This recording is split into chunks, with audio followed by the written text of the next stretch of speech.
இன்னைக்கு உலகம் முழுக்க ஒரு நபரை பேசுகிறாங்க, ஜெஃப்ரி எப்ஸ்டீன். யார் இவர்? இவரை பற்றி பேசாத உலகத்தில் இருக்கக்கூடிய மன்னர்கள் ஆரம்பித்து, அதிபர்கள் ஆரம்பித்து, உலகத்தில் இருக்கக்கூடிய முக்கிய பணக்காரங்கள் ஆரம்பித்து, யார் யாரெல்லாம் நமக்கு ரொம்ப ஒரு எடுத்துக்காட்டாக இருக்கணும்னு நினச்சோமோ அவங்கள ஆரம்பித்து எல்லாருடைய வாழ்க்கையிலும் இந்த ஃபைல், அதாவது ஜெஃப்ரி எப்ஸ்டீன் ஃபைல் அப்படின்ற மற்றொரு பெயர் மூலியமாக உருவெடுத்திருக்குன்னு சொல்லலாம். அதில் என்ன நடந்துச்சு? அதில் விரிவாக்கமாக எல்லா ஊடகங்களாக இருக்கட்டும், எல்லா சமூக வலைதளங்களாக இருக்கட்டும், இதை பற்றி நிறைய பேசிட்டாங்க. ஆனால் இதில் சில விஷயங்கள் நம்ம இயல்பாக யோசிப்போம்ல, இந்த விஷயம் நடந்திருக்கு, எதனால் நடந்திருக்கும், இந்த விஷயம் பேசப்பட்டிருக்கு, ஏன் இவங்க இப்படி பேசியிருப்பாங்க, இந்த மாதிரி கொஞ்சம் விஷயத்தை உங்களுக்காக தொகுப்பாக கொடுக்கலான் இருக்கேன். குறிப்பாக ஜெஃப்ரி எப்ஸ்டீனோட ஃபைலு வெளியான பிறகு உலக நாடுகளில் இருக்கக்கூடிய தலைவர்கள்லாம் நான் இல்லை நீ இல்லை என்ன விட்டுருப்பா அப்படின்ற அளவுக்கு தான் எல்லாருமே பேசுகிறாங்க. இந்திய பிரதமர் கூட இதுக்கும் எனக்கும் எந்த சம்பந்தமும் இல்லை அப்படின்ற முறையான விளக்கம் கூட அவர் தரல, இருக்கக்கூடிய மற்ற அமைச்சர்களை வச்சு இந்தியாவின் சார்பில் ஊடக ரீதியாக சொல்லியிருக்காரு. ஜெஃப்ரி எப்ஸ்டீன் அப்படின்றவன் ஒரு தனித்தீவில் 14 வயசு குழந்தைகளை பாலியல் கொடுமைக்கு உள்ளாக்குறான். யாருக்கெல்லாம் விருந்து போடுறான்? இதெல்லாம் தான் இன்றைக்கி அந்த ஃபைலில் இருக்கக்கூடிய ஆவணங்கள் பேசுது. நம்ம ரொம்ப உலகத்திலேயே ஒரு சிலரை பற்றி ரொம்ப உயர்வாக நினச்சிருப்போம். பில்கேட்ஸ் அப்படின்னா மிகப்பெரிய ஒரு சாஃப்ட்வேர் நிறுவனத்தினுடைய அதிபர்.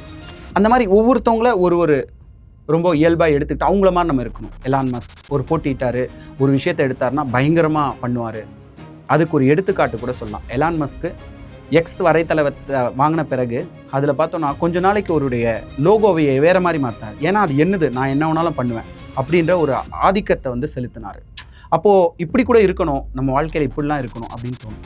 ஆனால் எப்படிலாம் இருக்கக்கூடாது அப்படின்ற தோன்ற அளவுக்கு இருந்தது தான் இந்த ஃபைல் வெளியான பிறகு இவங்க எல்லாருமே அதில் தான் மையமிட்டிருக்காங்க அப்படின்னு நினைக்கும்போது யாரெல்லாம் ரோல் மாடலாக நம்ம நினச்சோமோ அவங்கெல்லாம் ஏன் நினச்சோம் அப்படின்ற அளவுக்கு யோசிக்க தோணியிருக்கு. 3 வயசு குழந்தைகள்லேருந்து 15 வயசு குழந்தைக்குள்ள கண்ணுக்கு தெரியாத குழந்தை, காது கேட்காத குழந்தை, அவருடைய உடம்பு வலிக்கு அமுக்கிறதுக்காகவும், அதாவது மசாஜ்ன்ற பேரில் வேணும்ன்ட்டு அவரோட நண்பர்கள்கிட்ட கேட்டிருக்காரு. அந்த ஃபைலில் இது இருந்துச்சா? இல்லை. ஆனால் இப்போ வாக்கு மூலமாக அவருடைய நண்பர் தராரு. அதுக்காக தான் அந்த குழந்தைகளை இயல்பாக கேட்டான், நான் சொன்னேன் அப்படின்ற மாதிரி சொல்கிறார். ஆனால் அதையே பாலியலாக மாற்றி அதை வச்சு எத்தனை பேரை திருப்தி பண்ண முடியுமோ பண்ணி உலக தலைவர்களை ஒரே இடத்துல அமைக்கிறதுக்கு அவர் வீடு பத்தாதுன்ட்டு ஒரு தனி தீவை வாங்கி அந்த தீவில் கப்பல் போக்குவரத்தையும் விமான போக்குவரத்தையும் ஒரு ஹெலிகாப்டரை வாங்கி வச்சு ஹெலிகாப்டரில் பயணிக்கிற தூரத்திலேயே அந்த குழந்தைங்களை சீரழிக்கிறது, அதையே மாமிச உணவாக மாற்றுறது, இதெல்லாம் கேட்கும்போது ரொம்ப சிரமமாக இருக்குது. சரி, இதெல்லாம் பண்ணானே இந்த ராட்சசன் யார், எதுக்காக பண்ணியிருப்பான், இந்த வீடியோ, இந்த புகைப்படங்கள், இந்த எவிடன்ஸு இதெல்லாம் எதுக்காக கிரெடிட் பண்ணியிருப்பான், கிரெடிட் பண்ணி யார்கிட்ட கொடுக்கறதுக்காக இதெல்லாம் பண்ணான்? 2008 எதுக்காக சிறைக்கு போனார்? அதே விஷயத்துக்காக தான் 2019 சிறுமிகளை பாலியல் பலாத்காரம் செஞ்சார் அப்படின்ற ஒரு வழக்கில் தான் அவரை சிறைக்கு அனுப்புகிறாங்க. சிறையில் தூக்கிட்டு செத்து போயிட்டார் அப்படின்றது தான் தகவல்.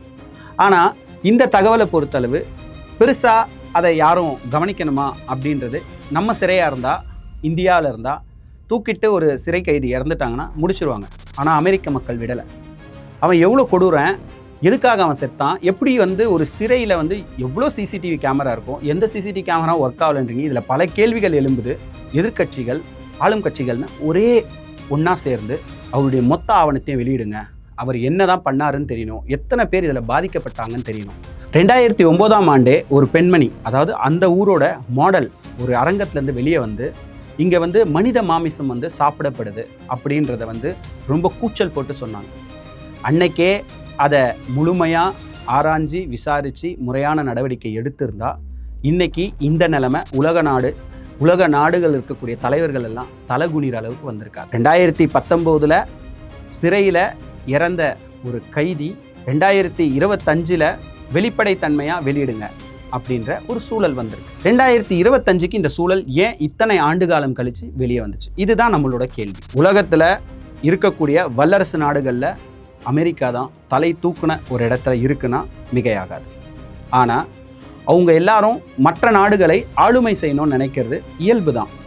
மற்ற நாடுகளை இப்படி தான் ஆளுமை செஞ்சுருந்தாங்களோ, மிரட்டி அவங்கக்குள்ளே வச்சுருந்தாங்களோ, இந்தியாவை பல அட்டாக் செஞ்சாலும் எல்லா அட்டாக்கும் இந்தியா தயாராக இருக்குது, ரஷ்யா சப்போர்ட்டாக இருக்குது, இப்படிலாம் யோசிச்ச ட்ரம்ப் திடீர்னு இந்த ஆவணங்களை வெளியிடுறதுக்கு கையெழுத்து போடுறாரு. டிசம்பர் மாதம் கையெழுத்து போடுறாரு. டிசம்பர் எண்டுலேயே ஒரு ஆவணம் வெளியாகுது. ஜனவரி இறுதியில் மற்றொரு ஆவணம் 2வது முறையாக வெளியாகுது. அந்த ஆவணங்களில் வெளியான 2000 வீடியோக்கள், 1,80,000 புகைப்படங்கள், 3 லட்சம் பேப்பரில் எழுதப்பட்ட விஷயங்கள்னு உலகையே புரட்டி போட்டுருச்சு. அதில் இந்தியா, சீனா, பல நாடுகள், அதாவது தொழிலதிபரில் ஆரம்பித்து அதிபர்களில் அதிகாரி வரை ஏலேருந்து ஜெட்டுன்னு சொல்லுவோம்ல, அந்த மாதிரி எல்லாருடைய பெயருமே அதில் இருக்கக்கூடிய ஒரு சூழல். இப்போ பெயர் தான்ப்பா வெளியிட்டிருக்கேன், அடுத்து என்ன அப்படின்ற ஒரு கேள்வி எழும்புது. இதுக்கு யாரெல்லாம் பணிஞ்சிட்டாங்களா அப்படின்னு யோசிச்சா பல நாடுகள் நான் இல்லை நீ இல்லை பல விளக்கங்கள் எல்லாரும் கொடுக்குறாங்க. இந்தியாவிலிருந்தும் விளக்கங்கள் கொடுக்கப்பட்டுச்சு. ஆனால் அமெரிக்கா ஒப்பந்தத்திலையும் கையெழுத்து போடப்பட்டிருக்கு. இதை நம்ம கூர்ந்து கவனிக்கணும். உடனே இந்தியாவிலேருந்து ஒரு ஒப்பந்தம் கையெழுத்தாகுது. அமெரிக்காவிலேருந்து 25% வரிகள் இருந்ததை 18% மாறுது. கடந்த 2 வருஷமாக நடக்காத ஒரு விஷயம் திடீர்னு இந்த ஆவணம் வெளியான பிறகு இந்த மாதிரி நடந்திருக்கிறத பல பேர் கேள்வியாக எழுப்புறாங்க. நாடாளுமன்றத்தில் இதை பற்றி முழுமையாக விவாதிக்கணும், பிரதமர் ஏஞ்சி பதில் சொல்லணும். நம்ம மேலே ஒரு தப்பு இல்லை, நம்ம என்ன பண்ணுவோம்? அந்த வெளிவந்தால் நான் என்ன பண்ண முடியும்? அவனாக எழுதிட்டு போனால் அதுக்கு நான் ஒன்றும் பண்ண முடியாது, அது அவனோட கையெழுத்து தானா தெரியலை, வெளியிடட்ட நான் என்ன பண்ண முடியுன்ற கேள்வியை இது வரைக்கும் யாருமே கேட்கல. இந்திய பிரதமர்ன்றது நம்மளுடைய நாட்டினுடைய மிகப்பெரிய ஒரு, நமக்கெல்லாம் எப்படி சொல்கிறது, ஒரு தந்தை மாதிரி இல்லையா? அப்போ நம்ம தந்தையை ஒரு குற்றம் சுமத்துறாங்க அப்படின்னும் போது எல்லாருக்குமே கோபம் வரும் இல்லையா? அந்த மாதிரி கோபமாக கூட இதை பார்க்கலாமே. அந்த மாதிரி கோபம் வந்தாலும் அதற்கு பதில் சொல்லக்கூடிய இடத்துல நம்ம இல்லை. ஏன்னா அடுத்து என்ன வெளியிடுவாங்களோ அப்படின்ற ஒரு சூழல், ஒரு பதட்டம் எல்லா நாடுகளுக்கும் இருக்குது. அது இந்தியாவுக்கும் இருக்கா அப்படின்ற ஒரு கேள்வி தான் இந்த இடத்துல எழும்புது. இது போன்ற விஷயங்கள், பல நாடுகளில் நடக்கிற விஷயங்கள் உடனுக்குடன் இது போன்ற பல கோணங்களில் நீங்கள் தெரிஞ்சுக்கிறதுக்காக தக்கார் குரல் சேனலை சப்ஸ்கிரைப் செய்து எங்களோட இணைஞ்சிருங்க. நன்றி.